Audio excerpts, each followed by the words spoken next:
감사의 마음으로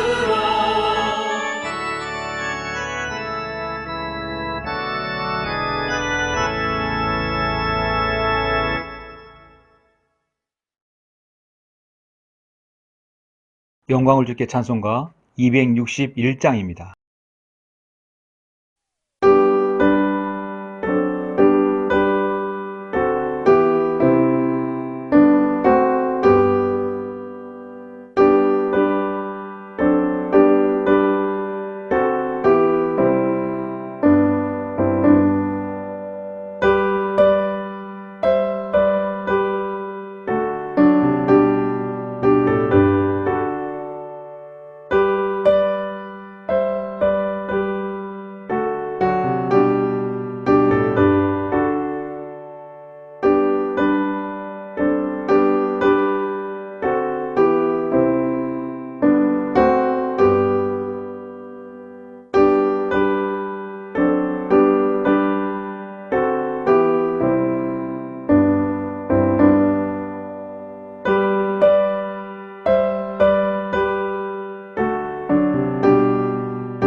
영광을 주께 찬송가 199장입니다.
영광을 주께 찬송가 7장입니다.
다 같이 경배를 해서 기도하시겠습니다.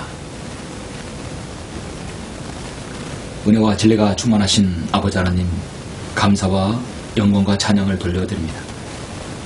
하나님의 은혜로 구원받아서 하나님의 자녀가 되어 우리에게 바른 말씀을 주셔서 이 바른 말씀으로 앞으로 세상이 어떻게 될 것인가를 우리에게 알려주심을 감사를 드립니다. 주님의 은혜 가운데서 한 주 동안 저희들 주님의 품 안에서 잘 저희들 지내다가 이렇게 10월의 셋째 주주일을 맞이해서 경배 드릴 수 있도록 인도하심을 감사합니다. 세상에서 귀히 여기는 것과 하나님께서 귀히 여기는 것은 다릅니다. 우리는 우리에게 주신 이 하나님 말씀 가장 소중히 여기고 이 말씀대로 성경이 말씀을 하시는 대로 이 세상이 이루어진다는 사실을 우리는 알고 있습니다. 세상은 마귀들의 세상으로 사탄이 관장하는 세상으로 온통 미쳐 돌아가고 있습니다. 이런 상황에서 우리가 바른 진리의 말씀으로 아버지 하나님 역사인식을 바로 알고 또 우리가 이 성경의 역사책인 만큼 하나님 역사를 더 관심을 기울이는 성도가 될 수 있도록 인도하여 주시옵소서. 오늘 말씀을 통하여 우리 그리스도인의 바른 역사관과 또 가치관 또 성경관을 가질 수 있도록 저희 인도하여 주시길 원합니다. 주 예수 그리스도 이름으로 기도드렸습니다. 아멘. 영광을 주께 찬송가 492장입니다.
오늘은 10월의 셋째 주입니다. 10월의 셋째 주 하나님 말씀은 두 군데인데요. 먼저 요한복음 5장 39절입니다.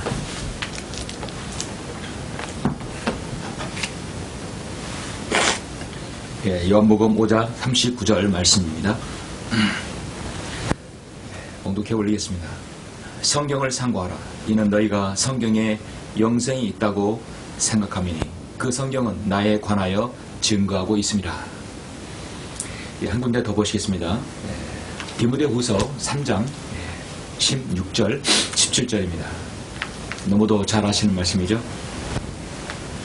디모데후서 3장 16, 17절 모든 성경은 하나님의 영감으로 주어진 것으로 교리와 책망과 바로 잡음과 의로 훈육하기에 유익하니 이는 하나님의 사람이 온전하게 되며 모든 선한 일에 철저히 구비되게 하려 함이니라. 이 두 가지 말씀입니다. 오늘 말씀을 위해서 잠시 기도드리겠습니다. 존귀하시고 거룩하신 아버지 하나님 감사를 드립니다. 허물과 죄로 인하여 영원히 죽을 수밖에 없고 고통당할 수밖에 없으며 지옥에서 영혼을 보내야 될 저희들 우리 주 예수 그리스도의 귀한 하나님의 구원계획을 통해서 주님의 구속사역을 통하여 보배로운 피로 저희를 구속해 주시고 하나님의 자녀로 삼아주심을 감사합니다. 저희들이 구원받았을 뿐만 아니라 바른 말씀을 통하여 이 한글 김정희 생을 통하여 진리의 말씀에 눈을 뜨고 앞으로 이 현 세상이 어떻게 될 것인지 주님께서 다가올 이 천년왕국과 영원세계와 앞으로 이 땅에 어떤 일이 일어날지도 이 모든 진리의 말씀을 통하여 알려주심을 감사합니다. 마지막 시대에 살고 있습니다. 세상의 모든 분야가 다 마귀의 사탄의 일들을 따르고 있습니다. 오늘 저는 그런 한 부분을 통해서 설교를 하러 갑니다. 이 설교를 통해서 성도들이 올바른 가치관, 역사관, 또 올바른 성경관을 가질 수 있도록 저들 인도하여 주시옵소서. 말씀에 기름 부어주시기 바랍니다. 주 예수 그리스도 이름으로 기도드렸습니다. 아멘. 오늘 저는 말씀의 제목을 좀 길게 정했습니다. 어쩔 수 없이 긴 것 같아요.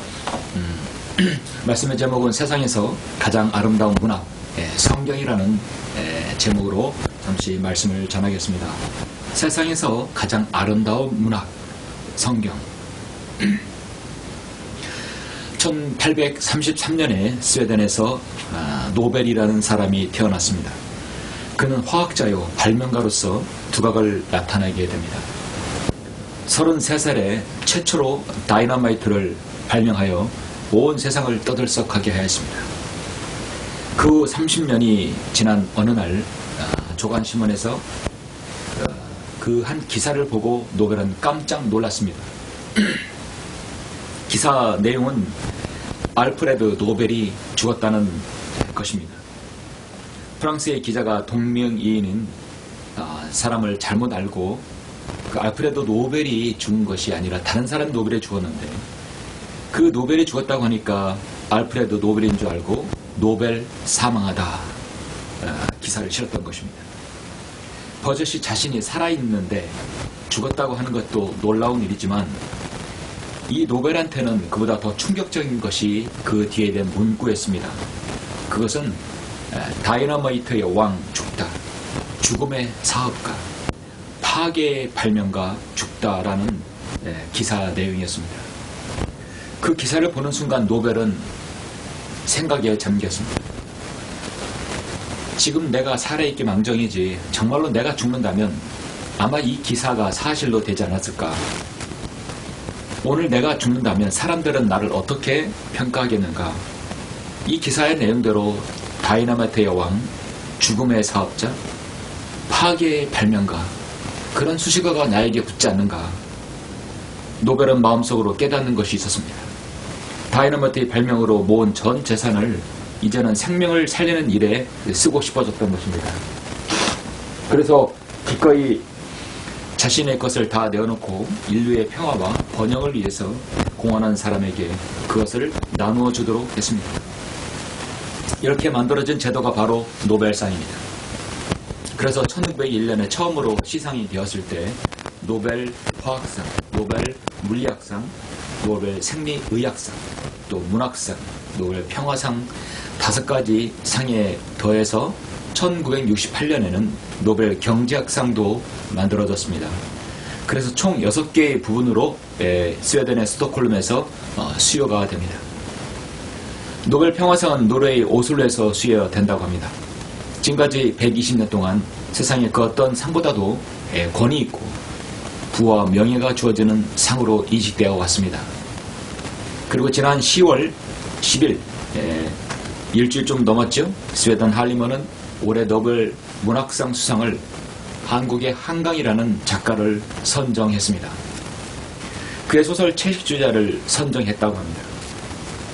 그의 작품을 설명하면서 역사적 트라우마를 직시하고 인간의 삶의 연약함을 드러내는 강렬한 시적 산문을 선보였다라는 평가를 했습니다. 그 즉시 한국은 한 사람, 한강, 또 한 책, 채식주의자라는 한 책에 주목하게 됩니다. 저도 사실 한강이라는 작가도 이때 알았습니다. 한 도시에서는 퇴폐, 음란도장, 외설이라는 이유로 청소년 유해 도서로 지정된 책입니다. 10년 전에 그 책을 바탕으로 한 채식주의자 영화도 상영이 금지되었던 영화였습니다. 매스컴과 여러 분야에서는 난리가 났습니다. 아시아 최초의 여성 노벨 문학상을 받았다. 책을 출판하는 출판사의 주가는 사상 유례 없는 폭등하고 저 책은 평소보다 800배 이상으로 팔리고 서점가는 모처럼 특수를 누리게 됩니다. 채식주의자라는 영화가 다시 또 재개봉하게 됩니다. 방송가는 앞다퉈 한강이라는 작가를 섭외하여 인터뷰합니다. 정치권에서도 그녀를 주목하고 있습니다. 한마디로 한강의 채식주의자의 신드롬에 열풍을 일으키고 있는 것입니다. 도대체 한강의 채식주의자는 어떤 책인가? 도대체 노벨 문학상의 취지대로 얼마의 정말 노벨의 유언대로 그 문체가 아름답고 인간의 감성과 내적 고뇌를 승화하여 이상적인 방향으로 문학 분야에서 가장 눈에 띄게 기여하며 문학 분야에서 이상적 경향의 가장 탁월한 작품으로 저술한 사람에게 수여될 작품으로 인정되는 그 작품이 한강의 채식주의자인가? 우리는 굳이 그 책을 사지 않아도 인터넷을 통해서 여러 면들을 볼 수 있습니다. 여러분, 이 설교를 듣는 여러분은 절대로 돈 들여서 사지 마십시오. 쓰레기 봐도 못한 책입니다. 그의 책 채식주의자는 변태의 엽기의 상징입니다.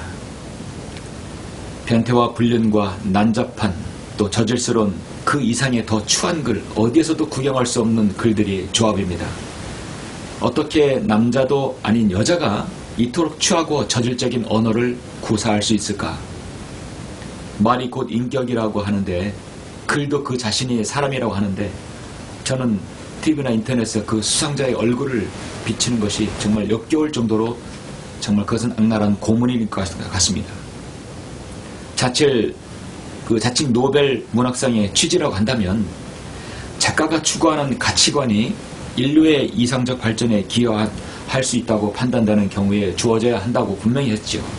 뚜렷한 가치관을 가지고 각고의 극기호로 환경적 역경을 극복해가는 인간 승리의 모습을 정말 인간의 심금을 울리는 시적 표현으로 아름답게 고매하게 묘사해서 인류의 등불이 될 만한 글을 쓰는 사람에게 주어져야 하는 것이 아닙니까? 그런데 저는 그 결론을 내리면 노벨상 위원회는 단단히 미쳐 돌아가고 있는 광기설인 집단이구나. 이것이 제 결론입니다. 한마디로 마귀들의 집단이라는 결론인 것이죠. 노벨상에서 속일 수 없는 것이 바로 화학과 물리, 생리의학입니다. 과학적인 근거가 분명히 데이터가 나오기 때문에 그거는 어쩔 수 없는 것이죠. 그러나 경제학상이나 평화상이나 문학상은 다분히 정치적 편향을 고려하는 그런 상황입니다. 여러분은 러시아의 이름만 들어도 최고의 작가 톨스토이는 1910년에 죽었는데요. 그는 왜 죽기 전에 노벨상을 받지 못했을까요? 그는 노벨상 후보를 16번이나 오른 인물입니다. 전쟁과 평화, 부활, 안나 까레니아라는 불후의 명작을 남긴 톨스토이는 노벨상을 받지 못했어요. 노벨 평화상도 받았습니다. 당시 러시아와 스웨덴 사이는 그 사이가 좋지 않았기 때문입니다. 정치적 또 사상적 편향을 가지고 있는 상이 바로 노벨상입니다. 한강의 글에는 노벨상의 취지에 맞는 문체가 하나도 없습니다. 전혀 그런 게 없습니다.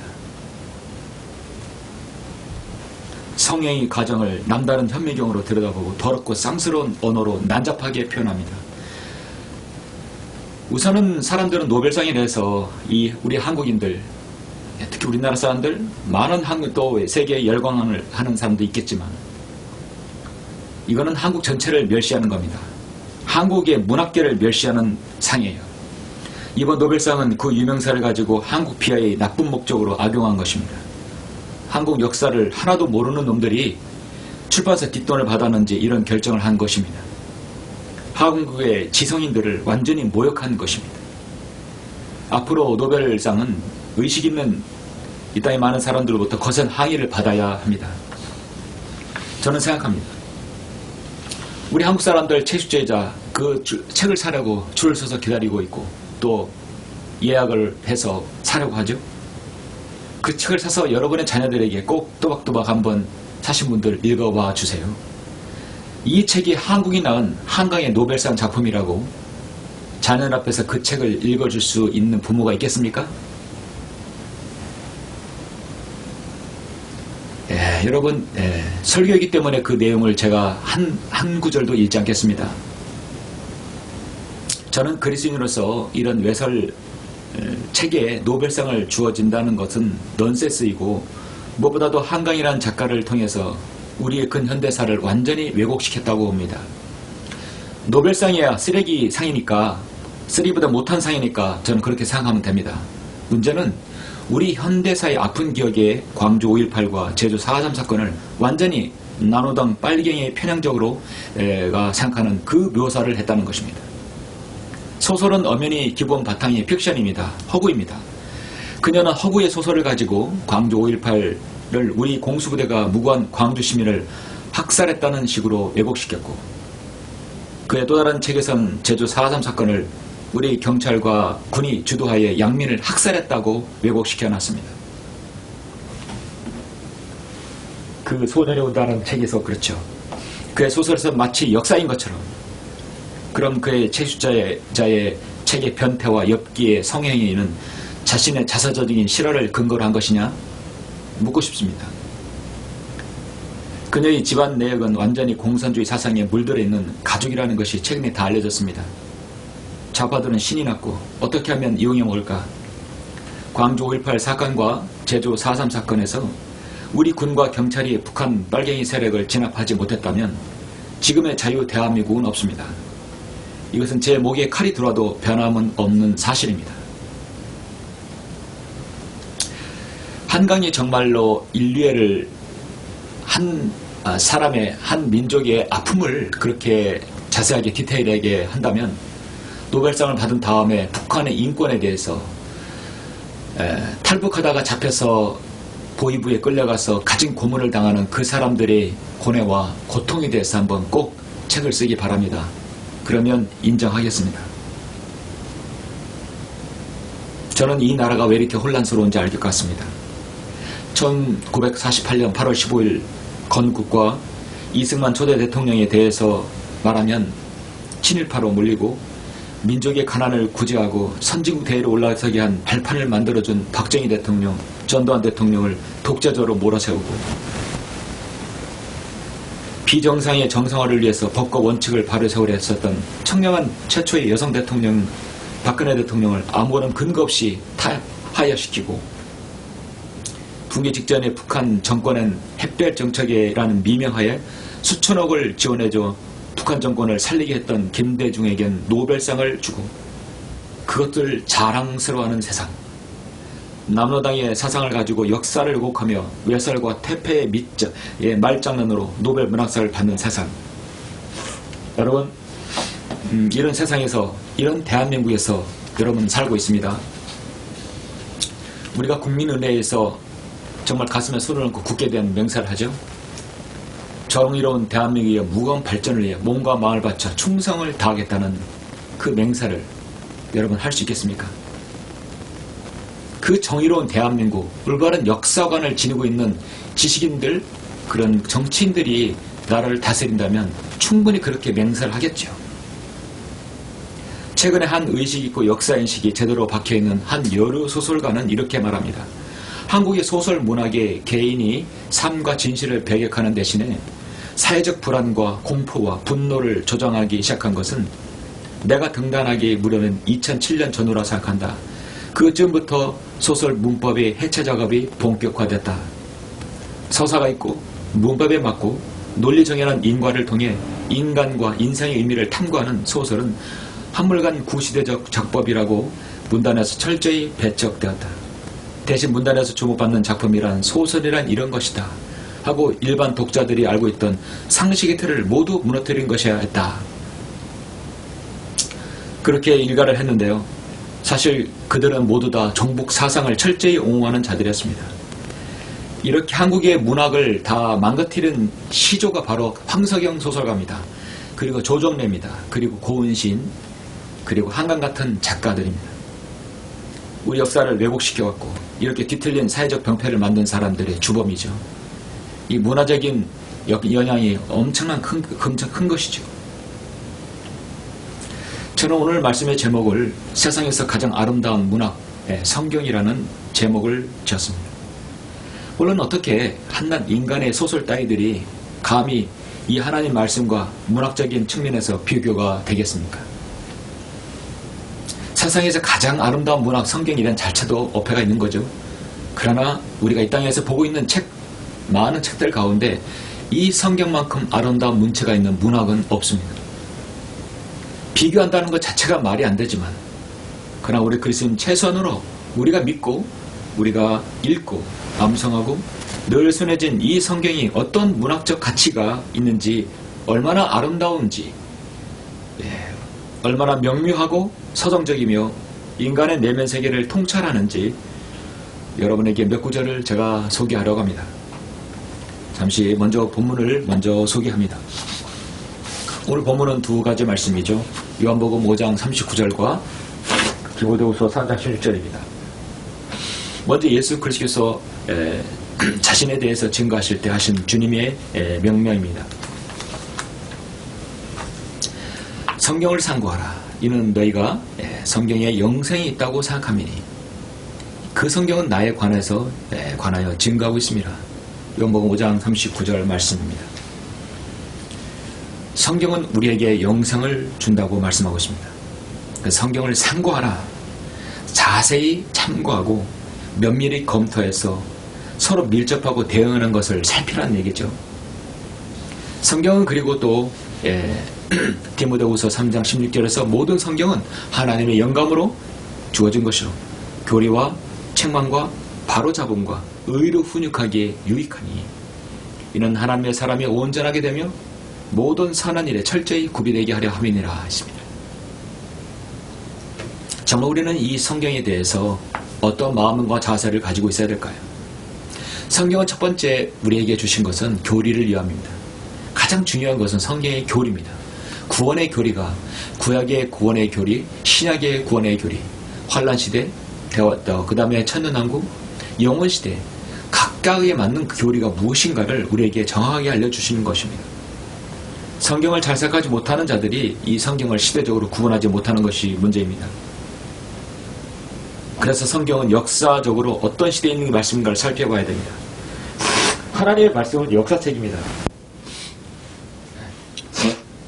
시편 64편 9편에는 이렇게 말씀하죠. 모든 사람들이 두려워하여 하나님의 역사를 선포하리니 그들이 그의 하신 일을 지혜롭게 숙고하리라. 성경은 하나님께서 우리에게 역사책으로 주어졌습니다. 소설이 역사가 될 수 없듯이 없습니다만 성경은 역사책이다. 이 스토리입니다. 그분의 이야기입니다. 시편 78편 7절에서 이는 그들의 소망을 하나님께 두게 하고 하나님의 역사심을 잊지 아니하며 오직 그의 명령들을 지키게 하라. 모든 만물을 창조하신 하나님께서 인간의 생사복을 주장하고 제국의 흥망성쇠를 주장하시는 관장하시는 하나님께서 모든 것을 하나님께 두고 하나님의 역사하심을 잊지 말라고 성경은 말씀합니다. 또한 하나님 말씀이 우리에게 영적으로 어떻게 적용하고 우리가 살아야 되는지 신구약을 통해서, 구약은 역사를 통해서, 신약은 교회를 통해서 증명하는 것이죠. 하나님의 말씀은, 성경은 생명을 부여할 수 있다고 말씀합니다. 그 생명으로 우리가 살았지 않습니까?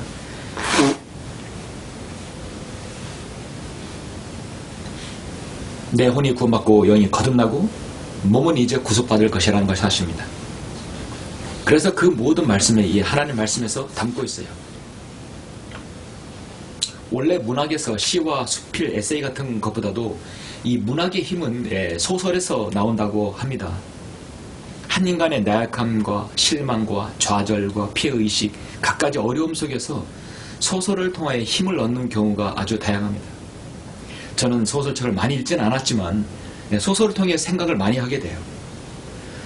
자신의 내면 사이를 살펴볼 수 있게 하고 또 다른 사람의 생을, 가상의 삶을 한번 볼 수 있게 합니다. 그러나 그 모든 것조차도 사실 한 삶의 단면입니다. 모든 사람은 결국 죽는 것이죠. 그리고 영혼을 어디에서 보내야 합니다. 궁극적인 질문입니다. 그래서 결론적으로 가장 아름다운 문학은 성경을 봐야 됩니다. 성경을 상고해야 합니다. 그 성경에 바로 영생이 있기 때문입니다. 자, 여기에서 세계에서 가장 양날이 날선 하나님의 말씀, 우리글, 한글로 기록된 하나님의 말씀, 한글 킹 제임스 성경이 여기 있습니다. 현재까지 가장 정확하고 오류가 없으며 섭리적으로 하나님께서 인도하셔서 이 민족에게 주신 하나님의 말씀, 이제 31년이 돼가고 있습니다. 이 성경은 변개된 흠정역 성경과 다릅니다. 이 성경은 부도덕한 표준 킹제임스 성경과 다릅니다. 가장 먼저 이 땅에 바른 말씀으로 기초를 걸고 이 땅에 나온 성경입니다. 다른 모든 성경은 뒷북을 친 것이죠. 가장 먼저 하나님의 말씀을 제시한 이 한글 킹제임스 성경, 이 부분에 대해서만큼은 이것을 번역한 이소 목사님은 주님께 칭찬을 받을 거라 저는 확신합니다. 무엇보다도 이 말씀에서 바로 우리의 생명을 영생으로 인도한다고 성경은 오늘 말씀합니다. 그렇다면 이 한글 킹제임스 성경이 얼마나 문학적 표현에 있어서 다른 책들과 비교할 수 없는가? 저는 그것을 몇 가지를 통해서 여러분에게 말씀을 드리려고 합니다. 서두가 좀 길었죠? 세상에서 가장 아름다운 문학 성경. 성경이 왜 아름답고 가치 있는 문학이냐? 여러분, 문학하면 사랑에 대해서 논해야 합니다. 자, 사랑에 대해서 논하지 않는 문학이 있을까요? 첫 번째로 사랑에 관해서입니다. 세상에서 가장 아름답게 사랑을 표현한 것 어디 있을까요? 어떤 책에도 없습니다. 여러분, 솔로몬의 노래 8장 6절을 보시겠습니다. 이제 하나하나 제가 여러분에게 보여드리겠습니다. 솔로몬의 노래 8장 6절 보시면,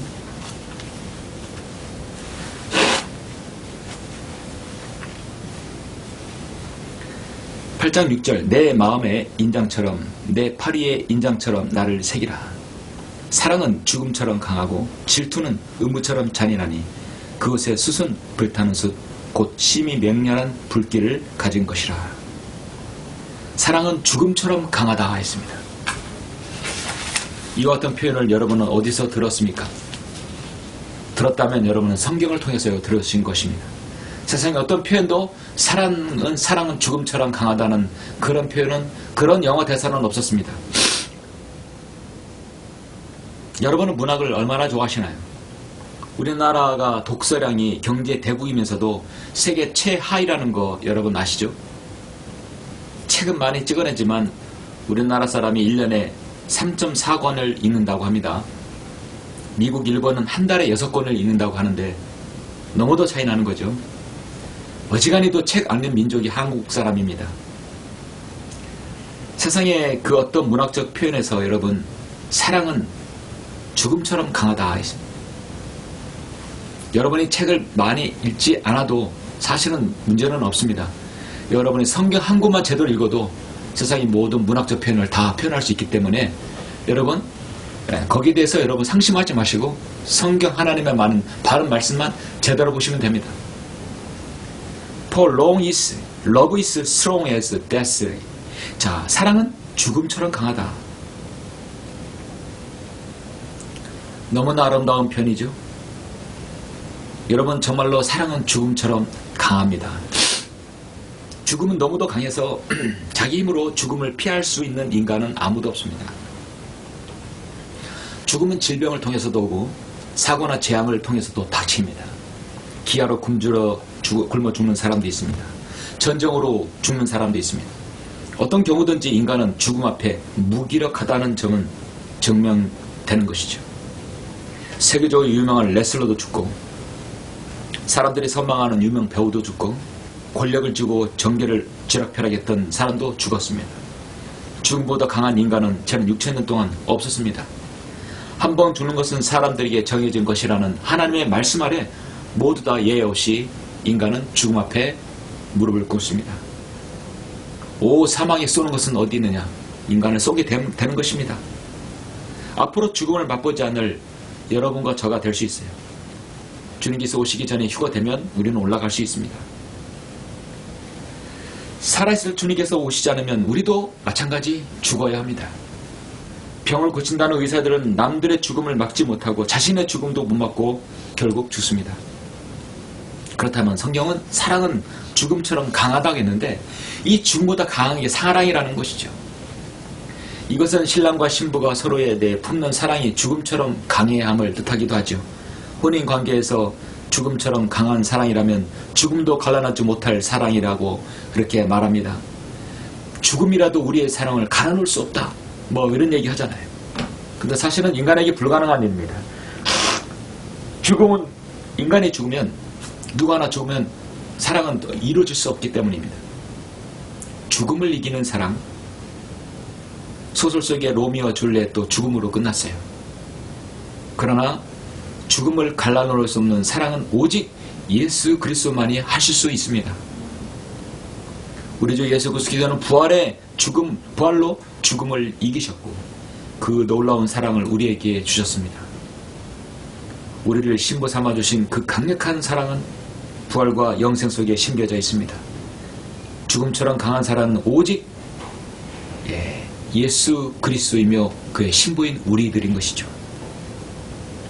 죽어서 영원히 지옥에 가야 되고 파멸할 수밖에 없는 저희들을 하나님께서 우리를 사랑하심으로 우리를 구원하시기 위해서 주님께서 죽음으로 우리를 구원하셨어요. 그리고 다시 생명을 찾아서 부활하심으로 우리의 구원을 확증하셨습니다. 하나님께서 세상을 이처럼 사랑하셔서 그의 독생자를 줬으니 이는 그를 믿는 사람은 누구든지 멸망하지 않고 영생을 얻게 하려 하심이니라. 하나님께서 자기 아들을 세상에 보내신 것은 세상을 정죄하려 하심이 아니요 그를 통하여 세상이 구원받게 하려 하심이니라. 요한복음 3장 16, 17절 말씀이죠. 세상에서 가장 아름다운 문학 성경은 왜 가장 아름답고 가치 있는 문학이냐? 문학하면 또 인생에 대해서 빼놓을 수 없습니다. 두 번째로 인생에 관해서입니다. 이 말씀은 두 부분인데요. 먼저 예레미야 10장 23절입니다.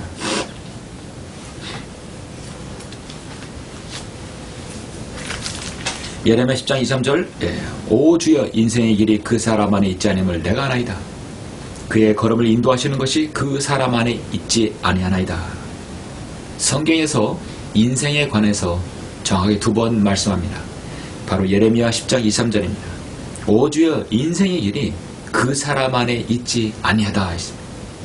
그의 걸음을 인도하시는 것이 그 사람 안에 있지 아니하다. 오직 하나님께 있다는 것이죠. 전도서 6장 12절의 말씀이 또 있습니다.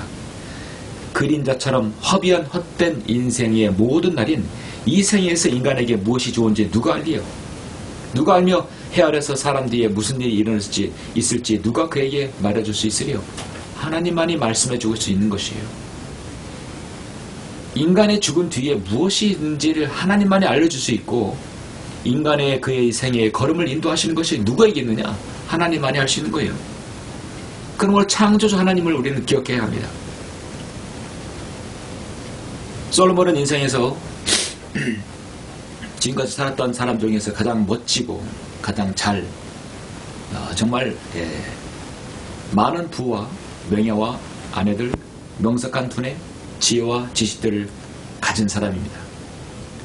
전에도 없었고 앞으로도 없을 그런 부와 명예를 거머쥔 사람입니다. 다윗의 아들이죠. 하나님께서 복 주셨어요. 그럼 그가 내린 결론은 어떤 것인가? 인생에 대한 결론은 무엇인가? 그 누구보다도 따라올 수 없는 부와 명예와 지혜와 지식을 가진 그가 죽기 직전에 인생에 관한 결론이 무엇인가? 전도자가 말하노라 헛되고 헛되며 헛되니 헛되고 헛되니 모든 것이 헛되다. All is vanity. All is vanity. 모든 것이 헛되다. 공허다. 사람이 해 아래서 하는 그의 모든 수고에서 무슨 유익을 갖겠는가? 내가 해 아래서 한 가지 악을 보았는데 이는 사람들 사이에 흔한 것이라. 하나님께서 어떤 사람에게 재산과 부요와 존귀를 주셔서 그가 바라는 모든 것에 그의 혼을 위해 아무것도 부족함이 없게 하셨도다. 그러나 하나님께서 그에게 그것을 향유할 능력을 주시지 않으심으로 타인이 그것을 향유하니 이것도 헛되고 악한 병이니라. 살아보니까 다 누려보니까 헛되다는 거지요. 그래서 솔로몬이 이렇게 헛되다고 하면 우리는 오죽하겠습니까? 우리가 그보다 더 지식과 지혜와 부와 명예가 있습니까?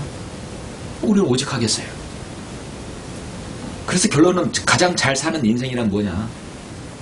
이것은 인간이 태어나서 죽을 때까지 해결하고 답변해야 할 숙제입니다. 이것을 어떤 책에서 이걸 해결할 수 있는 해답을 제시합니까? 어떤 소설에서, 어떤 문학책에서 결국 잘 사는 인생에 대해서 뭐라고 얘기합니까? 이걸 해결해야 정말 최고의 문학 아닙니까? 많은 사람들이 자기를 대단한 사람으로 여기며 사는데 하나님을 아는 것, 그것이 가장 귀한 것이죠. 우리가 그래서 이 땅에 사는 동안에 언젠간 죽기 때문에 영생을 얻고 사망에서 생명으로 옮겨졌다면 하나님의 은혜를 기억하고 사는 거예요. 어떤 사람이 그 좋은 짓들과 좋은 기회들을 다 놔두고 아프리카나 미얀마, 인도, 남태평양 오지로 가서 하나님의 말씀을 전하고 복음을 전하는 이유가 무엇입니까? 그들의 목숨은 몇 개나 됩니까? 아닙니다. 단 한 개의 목숨을 하나님께 바친 것이죠.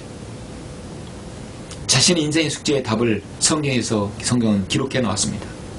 너는 이제 너의 젊은 날에 곧 재앙의 날이 이르지 않고 나에게는 즐거움이 없다고 말하기 해가 가까이 오기 전에 너의 창조주를 기억하라.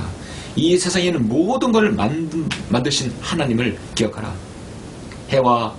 해나 달이나 별들이 어두워지지 않을 때, 비 뒤에 구름이 다시 오지 않을 때 그리하라. 죽기 전에 창조주 하나님을 기억하고 갑작스런 재앙이 닥치기 전에 살아서 호흡하는 동안 가장 먼저 해야 할 일은 바로 이 일입니다. 창조주 하나님을 기억하는 것이에요. 이것이 바로 인생에서 가장 잘 사는 것입니다. 이런 문학이 또 어디 있습니까? 세상에서 가장 아름다운 문학 성경이 왜 가장 아름답고 가치 있는 문학이나, 세 번째로 문학적 가치로 봐서 우리는 시편을 빼놓을 수가 없습니다. 너무나 많아서 하나 짚는 것도 어렵습니다. 이거는 세 번째는 인간의 내면의 고백이 들어간 표현이 들어가는 것이죠. 인간의 삶과 내면의 깊은 고민을 그거를 토로하는 것이에요. 이스라엘 아름다운 신 바로 다윗을 빼놓을 수가 없죠. 여러분, 그 다윗의 시편 150편 중에 어떤 것을 보아야 될까요? 너무도 많아서 고르기 힘듭니다. 그러나 하나를 고른다면 저는 시편 8편을 고르겠습니다. 여러분, 시편 8편을 보시죠. 한번 이 문학적 이 가치를 한번 보시죠. 물론 시편 2, 3편도 아름다운 시죠. 너무도 잘 하시니까 여러분 8편을 한번 보겠습니다. 오주 우리 주여, 주의 이름이 온 땅에 어찌 그리 뛰어나신지요. 주께서는 주의 영광을 하늘들 위에 두셨나이다. 주의 원수들로 인하여 아기들과 젖먹이들의 입에 힘을 두심은 원수와 복절을 잠잠케 하려 하심이니라. 주의 손가락으로 지으신 주의 하늘들과 주께서 정하여 놓으신 달과 별들을 내게 생각해 보니 사람이 무엇이기에 주께서 그의 마음에 두시며 그를 마음에 두시며 인자가 무엇이기에 주께서 그를 돌보시나이까. 주께서 그를 천사들보다 조금 낮게 지으심으로 영화와 존귀로 그에게 관을 씌우셨나이다. 주께서는 그로 하여금 주의 손으로 지으신 작품들을 다스리게 하셨으며 만물을 그의 발 아래 두셨으니 곧 모든 양과 숫소와 들의 짐승들이며 공중의 새와 바다와 물고기 외 해로를 다니는 모든 것들입니다. 오 주 우리 주여, 주의 이름이 온 땅에 어찌 그리 뛰어나신지요. 오 주 우리 주여, 주의 이름이 온 땅에 어찌 그리 뛰어나신지요. 이 아름다운 서정적 문맥을 여러분 어떻게 보십니까? 사람이 무엇이기에 주께서 그를 마음에 두시며 인자가 무엇이기에 주께서 그를 돌보시나이까. 다윗의 이런 예술적 성향은 도대체 어디에서 나왔을까요? 우선 그는 하나님을 너무도 사랑했던 믿음의 사람이었습니다. 전장에서는 용맹한 용사였지만 왕이 되어서는 백성을 잘 통치했던 유능한 정치가였습니다. 그런 공적인 지혜를 빼더라도 그는 너무나 매력적인 사람이었습니다. 시인이요, 하프 연주자요, 작곡가요, 안무가요, 건축가요, 연출자였습니다. 일생을 전쟁터에서 살다시피 한 사람도 이렇게 정말 감성적으로 풍부한 사람이 있을까요? 다윗의 이런 예술적 상향은 정말 하나님께서 주신 것입니다. 어떤 설교자는 말합니다. 하나님께서 죄로 말미암아 가련한 가운데 빠져있는 인간을 위로하기 위해서 예수를 주셨다. 인간을 구원하시기 위해서는 성경을 주셨지만 이런 인간을 위로하기 위해서 때로는 한 그리스도인 또 많은 그리스도인을 통해서 예수를 주신 것이에요.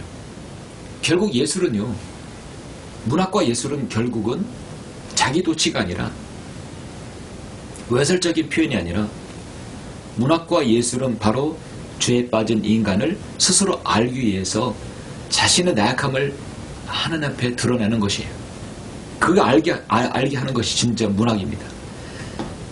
다윗의 고백이 이래요. 내가 도대체 무엇이기에 주께서 저를 마음에 두시고 주님께서 무엇이기에 주께서 그를 돌보시나이까.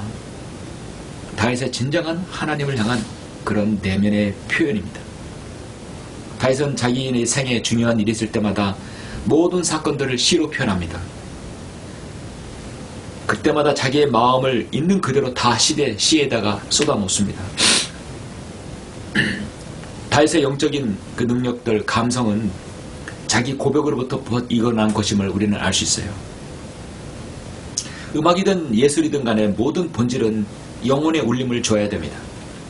어떤 작가가 문학을 통하여 인간의 은밀한 내면을 보여주면 사람들은 감동을 받습니다. 이야기만 들어도 감동받는데 여러분, 글은 문자는 남잖아요. 계속 여운이 남는 거예요. 독자들은 어떤 방식으로든 작가의 고백을 듣고 정화되고 감동받게 되어 있습니다. 바꿔 말하면 자기 내면과 자기 혼, 자기 느낌, 자기 감성이 스며들지 않는 예술 작품은 꽝이란 것이죠. 한강의 채식주의자는 완전히 꽝입니다. 그런 책은 어디 가구에가 기울었을 때 밑에 받칠 수 있는 가치도 되지 못하는 그런 책입니다. 저는 그렇게 평가합니다. 세상에서 가장 아름다운 문학, 성경은 왜 가장 아름답고 가치 있는 문학이냐? 마지막 네 번째로 우리 주님의 말씀입니다. 우리 주님의 말씀이기 때문이에요. 이건 말이 필요 없죠? 우리 주님께서 하신 말씀 중에 저는 한 가지 여러분에게 말씀을 소개합니다. 마태복음 6장 22절을 보시겠습니다.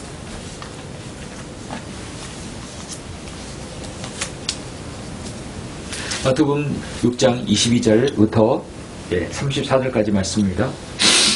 좀 길지만 보시겠습니다. 이와 같은 표현이 어디 있을까요? 몸에 빛은 눈이라. 그러므로 내 눈이 순전하면 내 온몸이 빛으로 가득 찰 것이요. 만일 내 눈이 악하면 내 온몸도 어두움으로 가득 찰 것이라. 그러므로 내 안에 있는 빛이 어둠이 되면 그 어둠이 얼마나 크겠느냐. 아무도 두 주인을 섬길 수 없나니 이는 그가 한쪽을 미워하고 다른 쪽을 사랑하거나 한쪽을 존중하고 다른 쪽을 경시하게 됨이라. 너희가 하나님과 재물을 동시에 섬길 수 없느니라. 그러므로 내가 너희에게 말하노니 너희 목숨을 위하여 무엇을 먹을까? 무엇을 마실까? 또 몸을 위하여 무엇을 입을까 염려하지 말라. 목숨이 음식보다 중요하지 아니하며 몸이 의복보다 중요하지 아니하냐. 공중의 새들을 보라. 새들은 씨앗을 뿌리지도 않고 거두지도 않으며 곡간에 모아 들이지 않아도 하늘에 계신 너희 아버지께서 먹이시나니 너희들이 새들보다 더 귀하지 아니하냐. 너희 가운데 누가 염려함으로 자기 키를 한 뼘씩이라도 더 내릴 수 있겠느냐. 또 어찌하여 너희는 의복에 대하여 염려하느냐. 들의 백합화가 어떻게 자라는지 생각해보라. 그것들은 수고도 아니하고 길쌈도 아니하느니라. 그러나 내가 너에게 말하노니 모든 영광을 누릴 때 솔로몬이 차려입은 것도 이 들꽃 하나만 갖지 못하였느니라. 세상의 어떤 국문학적 표현에서 모든 영광을 누릴 때에 솔로몬이 차려입은 것도 이 들꽃 하나만 갖지 못하였으리라. 오늘 있다가 내일 항공에 던져질 들꽃도 하나님께서 이처럼 입히시거늘 오 너희 믿음이 적은 자들아, 그분께서 너희를 더욱더 잘 입히지 아니하시겠느냐. 그러므로 무엇을 먹을까 무엇을 마실까 무엇을 입을까 라고 말하며 염려하지 말라. 이런 것들은 모두 이방인들이 구하는 것이라. 하늘에 계신 너희 아버지께서는 너희에게 이런 것 모든 것이 필요한 줄 아시느니라. 오히려 너희는 먼저 하나님의 나라와 그분의 의를 구하라. 하나님 나라와 그분의 의를 구하라. 그러면 이 모든 것을 너희에게 더해 주시리라. 그러므로 내일을 위하여 염려하지 말라. 내일은 내일 염려할 것이요 그날의 재앙은 그날로 충분하니라.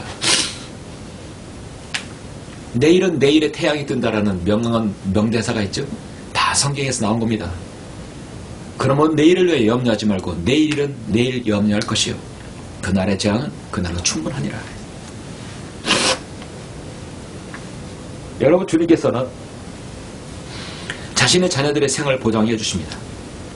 의식주 모든 것 영적인 문제들까지 보장해 주십니다. 저는 한강의 인터뷰를 몇 번 봤을 때 정말 보기가 너무 힘들어요. 왜냐면 그의 눈을 정상적으로 볼 수 없기 때문입니다. 몸에 비친 눈이라겠어요. 내 눈이 순전하면 내 온몸이 빛으로 가득 찰 것이라고 성경은 오늘 주님께서 말씀하셨어요. 그녀가 인터뷰하는 거 보면 사람을 정면으로 응시하지 못합니다. 아니, 측면으로 이렇게. 그렇죠? 마치 마이크로소프트 빌 게이츠가 이렇게 측면을 보듯이 그의 눈을 정상적으로 보기가 어려워요. 아, 힘듭니다. 계속 보는 것은 제 고문 같아요. 제가 외모를 비하하는 건 절대 아닙니다. 눈을 보십시오. 몸에 비친 눈이라. 그러므로 내 눈이 순전하면 내 온몸이 빛으로 가득 찰 것이라 하겠어요. 주님께서는 우리에게 무엇을 먹을까, 마실까, 입을까 염려하지 말라. 그것이 생의 전부인 양 살지 말라 하겠습니다. 먼저 하나님의 나라와 그분의 의를 구하라. 하나님의 의는 무엇일까요? 구약 성경에서 하나님의 이스라엘 백성에게 의한 하나님의 의는 예수 그리스도는 나는 메시아라는 얘기고요. 우리 그리스도인에게 있어서 하나님의 의는 예수 그리스도는 바로 살아계신 하나님의 아들이고 우리의 구주라는 사실입니다. 성경은 어떻게 살 것인가, 분명하게 살 것인가, 우리 현대인들에게 오늘 성경은 말씀하고 있는 것입니다. 그러므로 내일을 위하여 염려하지 말고 내일 일은 내일 염려할 것이라. 세상에 있는 모든, 아까 솔로몬도 말씀드렸지만 그 모든 영화를 다 누렸어도 이 들꽃 하나같이 못하였다고 성경은 말씀하지 않습니까? 결국 성경에서의 모든 진리가 인간의 모든 삶의 모든 것이 귀결되는 것이죠. 성경을 알고 성경을 여러분 숙지한다면 여러분에게 영생이 있고 어떤 생의 보장이라도 여러분 받을 수 있는 것입니다. 사랑하는 성도 여러분, 말씀을 맺겠습니다. 오늘날 세계 최고의 문학인 성경은 지난 2000년 동안 2300개의 언어로 옮겨졌습니다. 이러한 기록은 그 어떤 노벨 문학상 작품도 해내지 못했어요. 암흑시대 구텐베르크가 발명한 인쇄술 덕분에 널리 보급된 이 책은, 하나님 말씀은 하나님의 섭리적인 역사였습니다. 가을은 독서의 계절이라고 하죠. 이 깊어가는 가을, 여러분 어떤 소설보다도 더 문학적인 감명이 있는 이 하나님 말씀, 한글 킹제임스 성경을 여러분 읽으시길 바랍니다. 성경은 더 재미있고 더 매력적이고 아름다운 문체들로 가득합니다. 여러분에게 영생을 주고 여러분에게 교리와 책망과 아름답게 여러분 성장할 수 있게 도와주십니다. 스마트한 세상에 살다 보니까 길 가다 보면 벤치에 조용히 앉아서 책을 보는 사람을 보면 신기할 정도입니다. 요즘 다 어딜 가도 스마트폰만 보잖아요. 이 가을에 우리는 이 성경을 사랑하고 읽고 묵상하고 어떤 분은 필사까지 할 정도입니다. 성경은 지성의 최고봉입니다. 인류 최고의 문학의 정수입니다. 여러분이 가진 이 성경이 그렇습니다. 왜냐하면 인간을 창조하시고 문명을 낳게 하셨으며 지성이 무엇인지 지식의 근본을 밝히신 하나님의 말씀이기 때문입니다. 만약 여러분이 내가 그것을 가지고 어떻게 해야지요 묻는다면 여러분은 그것을 읽고 믿고 사랑하고 그것을 전파해야 합니다. 오늘 만약에 우리가 하나님 말씀으로 인해 죽어야 한다면 그렇게 말씀을 위해 자신을 내어놓는 믿음의 선진들을 따르는 삶을 살면 되는 것입니다. 피터 금방 목사님은 만약 당신이 하나님의 말씀 때문에 죽어야 한다면 그것으로 인해 죽으라. 하나님의 계시와 조명은 하나님께서 사랑하시고 사용하시는 신실한 사람들에게만 주어지며 항상 성경을 읽고 공부하며 묵상하는 사람들에게 주어진다 했습니다. 이 세상에서 가장 아름다운 문학인 이 성경을 여러분의 늘 마음에 간직하고 여러분 책상 앞에 여러분 무릎 위에 여러분과 늘 가까이 하시는 여러분 귀한 성도들이 되시길 간절히 바랍니다. 기도하시겠습니다. 자비로우시고 은혜로우신 아버지 하나님 감사를 드립니다. 우리 성경을 알고 성경을 통해 구원받은 그리스도인은 바른 국가관과 역사관을 가져야 합니다. 그리고 이 민족과 이 나라를 사랑하는 사람이어야 된다고 저는 믿습니다. 주님, 우리가 이 땅에 사는 동안 우리가 예수 그리스도를 바로 알고 이 성경을 통하여 구원받고 성경을 통하여 영생을 얻었습니다. 이제 장차 세상이 어떻게 될 것인가도 우리는 알고 있습니다. 그러나 우리가 사는 이 땅은 역사가 왜곡되고 하나님 말씀이 부재하며 주님을 싫어하는 많은 마귀의 족속들이 너무나 많습니다. 그러나 이 땅에 주님께서 구원하실 그 날이 곧 다가옴을 우리는 알고 있습니다. 우리의 믿음을 지키고 이 말씀을 순수하게 정말 사랑하고 아끼며 또 소중히 여기는 성도들 될 수 있도록 저희들 인도하여 주시옵소서. 감사를 드립니다. 주 예수 그리스도 이름으로 기도드렸습니다. 아멘. 영광을 주께 찬송가 388장입니다.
다 같이 기도하심으로 예배를 마치겠습니다. 우리를 사랑하시는 아버지 하나님 감사를 드립니다. 오늘 10월의 셋째 주 주일을 맞이해서 이 하나님의 말씀이 얼마나 우리에게 소중하고 이 세상의 그 어떤 책보다도 우위에 있으며 그 어떤 문학적 관점에서 보더라도 결코 뒤지지 않으며 가장 탁월하며 위대한 말씀이라는 사실을 오늘 저는 설교하였습니다. 부족한 자가 이 하나님 말씀의 위대함을 설교하게 됨을 감사를 드립니다. 세상은 온통 마귀로 인해 미쳐 돌아가고 있습니다. 바른 말씀의 진리를 외면하고 있습니다. 우리가 이 말씀에 더 관심을 갖고 주님께서 이 땅에 다시 오실 때 이 말씀에 대해 대하는 우리의 자세가 정말 주님께 칭찬받는 성도가 될 수 있도록 인도하여 주시길 원합니다.